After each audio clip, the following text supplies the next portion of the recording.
They say you're only young once, but we live for it, we die for it, we live for forever. They say you're only young once, but we live for it, we live for it, we live for forever.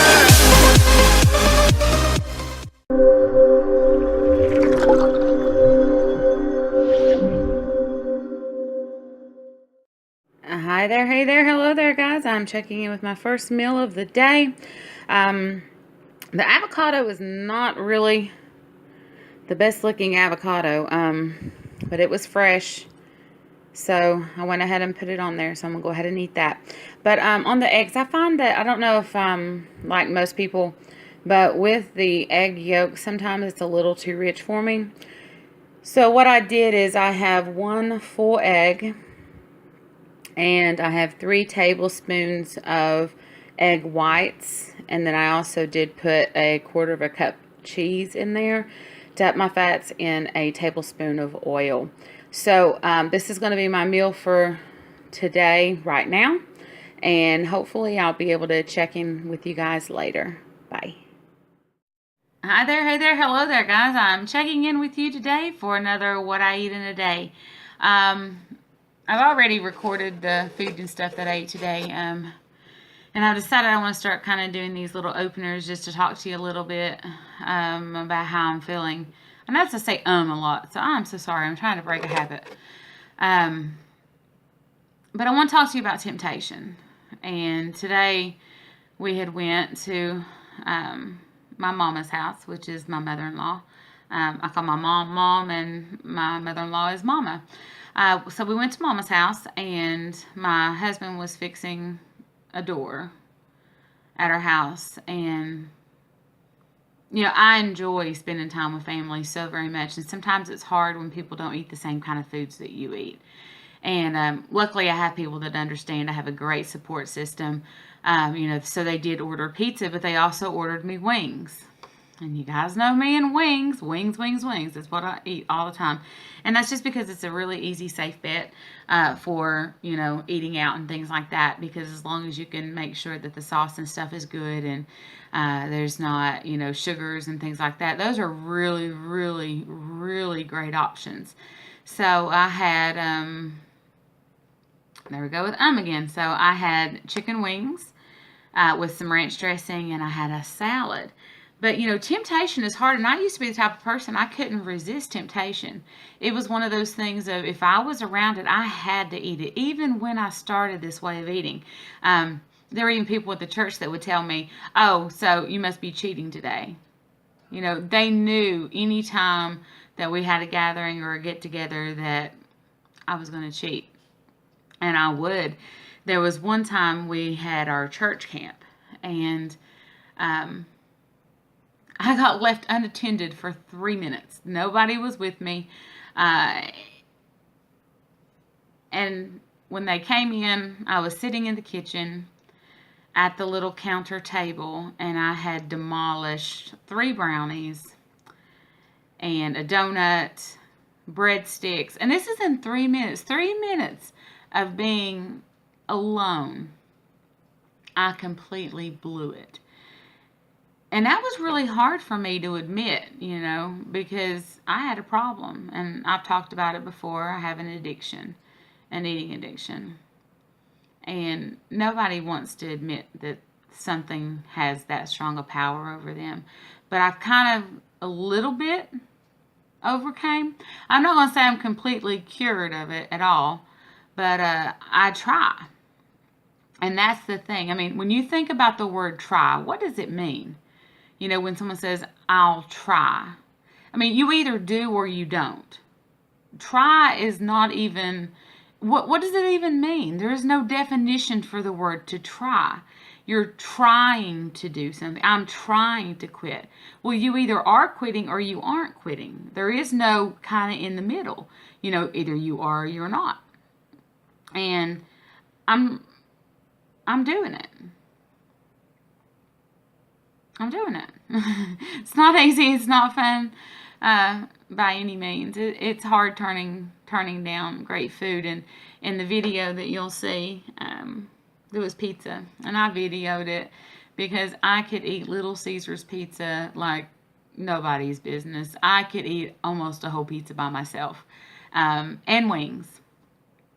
But I did really good, and I like that. I like that I was able to do good. And I don't want people to feel weird around me or not want to invite me over to their house or not want to take me out to dinner because it's going to be this thing of, oh, well, she can't eat this and she can't eat that, you know. I kind of let people know exactly what I can eat. And it makes it a lot easier for me. But you can always find something to eat no matter where you go. You just have to want to find something to eat. And I used to say, oh, there's nothing here for me. There's only salad. I mean, who can live on salad? You know, you have to have fried chicken, or you have to have spaghetti, or you have to have garlic bread. You have to have these things, and you really, really don't. So I urge you, as you're going along in my weight loss journey, I urge you to also look at the way that you react to food. I look at that pizza today. I was so tempted. Guys, I was so tempted just to grab a piece and eat it while I was by the stove because nobody was in there with me. I wanted that pizza. I needed it. I was craving that pizza. But instead, I ate my wings and I ate my salad, and I was completely satisfied.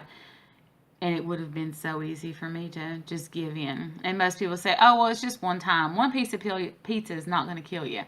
Yeah, it's not going to kill me, but it ain't going to help me either. You know, I started this weight loss journey because I wanted to heal myself. And I know that God gave us the ability to heal everything in our own bodies. I mean, we were created to live eternally. And I just believe that the power in the body can actually heal itself. You know, cuts and things like that. I mean, it just heals itself. And I've done a lot of damage to my body over the years by the foods and the choices that I've made. And this way of eating has given me a new lease on life. And I'll tell you guys more about that later. I don't want to really go into my hotel just yet. But I'm so glad that you guys are choosing to watch these videos and go along with me. But enough rambling for now. I'm going to go ahead and get off of here. And like I said, I am recording this afterwards. So at the end of this video, and I haven't made it yet, but I am going to make me a chocolate mug cake with cream cheese frosting. So please stay tuned after the wings. There's going to be another little segment with the mug cake that I'm making. I'm going to try to record the steps that I'm taking in the recipe. It's not a recipe that I found anywhere. It's kind of one that I just made up on my own. It's very, very good. Very simple, and you probably have all of these items in your house. So I'll go ahead and get that. Is really annoying, isn't it? Anyway, I'm going to go ahead and end this video here now, and the rest of my what I eat in a day is going to continue. Again, guys, thanks so much, and keto on. Guys, I am just checking in with you. Look at my big trigger today. But I didn't do it. Instead, I went with the chicken wings. Guys, it's something I ever do eat. So I got my chicken wings and I made me a salad. So I am good to go, and it will be awesome. And I will talk to you guys later. So now you get to see my scarecrow is still up. Yay! So let me go ahead and share with you my mug cake that I'm going to make. And this is just a simple recipe. I have coconut flour. And before I made it with 2 tablespoons of coconut flour. And I found that it really made it very dense. So what we're going to try this time is just to do 1 tablespoon of coconut flour. And it is a mug cake. And I will put it in a mug before I put it in the microwave, but I'm doing it in a bowl now because it's a little bit too hard to do it outside of that. And this is the sweetener that I use, truvia, and this is just erythritol. So it does have a cooling effect. I've heard people talk about when you eat it, it has a very cooling effect, and this one does. But I use a whole packet of truvia. I use 1 egg.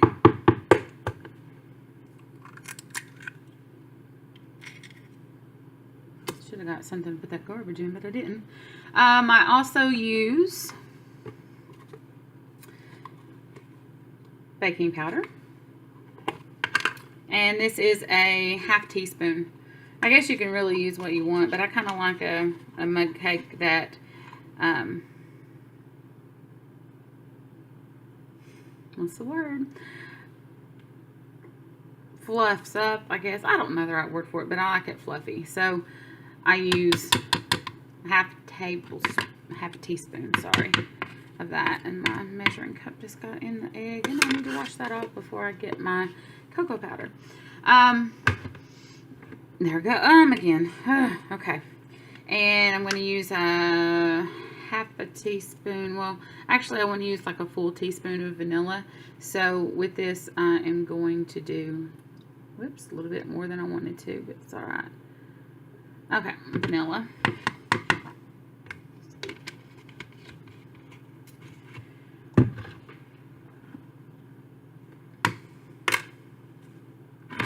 Okay.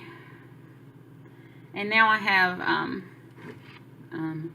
this is just baking cocoa. And I'm going to use 1 tablespoon of it as well. So that'll go in there to make a chocolate mug cake. And the last thing that I'm going to do that I didn't do last time, because I used heavy whipping cream last time, and I just don't want to do that because all that added, because I'm almost at my limit for today, to be honest with you, on fat. So I'm not going to do that. But instead, I'm going to use almond milk, unsweetened vanilla. And this is a great value kind, and I think that it tastes just as good as, you know, the almond breeze or whatever they say. But I'm going to start out with 2 tablespoons. And again, that's just because I know that the coconut flour is really going to absorb the liquids. So I'm going to go ahead and mix this together really quick. I'm going to do a little pinch of salt too. Okay, just a pinch. So let me go ahead and whisk this together.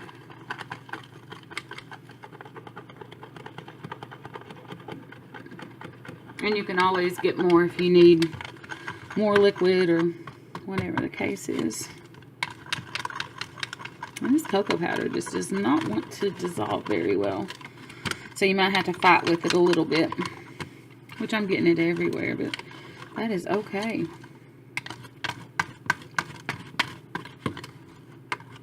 Oops.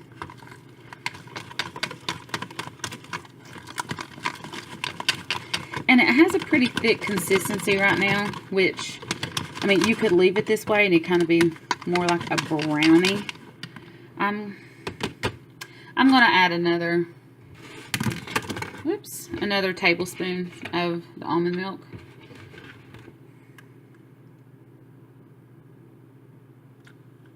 Okay.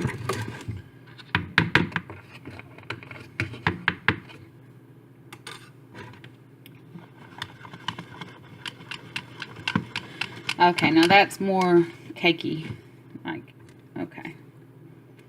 Coming up on the counter. Oh. That tastes good. Okay, so I've got that. And now, let me let you take a look at it real quick.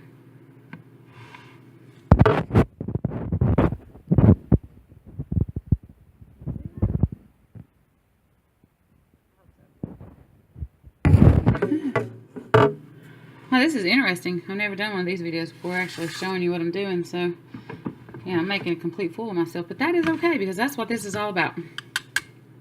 So, I just have a regular mug. Yes, it's a Christmas mug, I'm aware. I'm going to go ahead and pour it in my mug.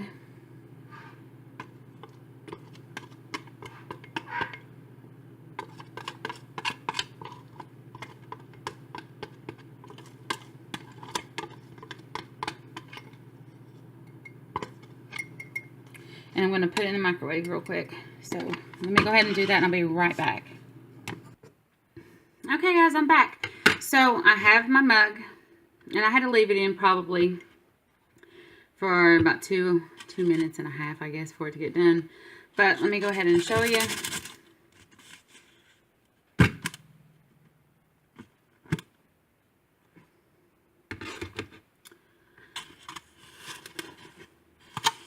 are you going? Whew. So I don't know if you could see that. It's really hot. But what I'm going to do with this is I have made some homemade cream cheese frosting. And this is just 1 ounce of cream cheese. And I have 1 tablespoon of heavy whipping cream.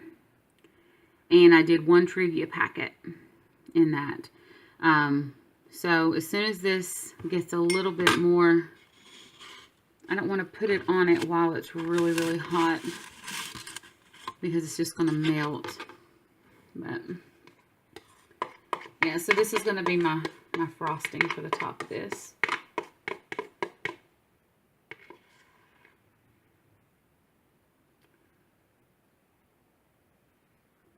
So I'm just going to go ahead and put some of it on. And with mug cakes, what's great about them is you don't have to feel guilty for eating the whole thing.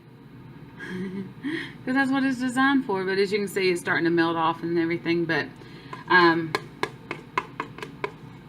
going to go ahead and just put some more on here.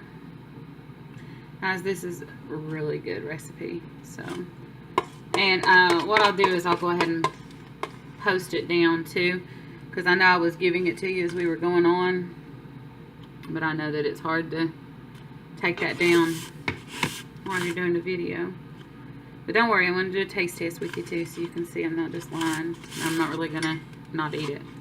So, oh, guys. I'm trying to get fancy and decorate it like a cake decorator would. But, let me just show you.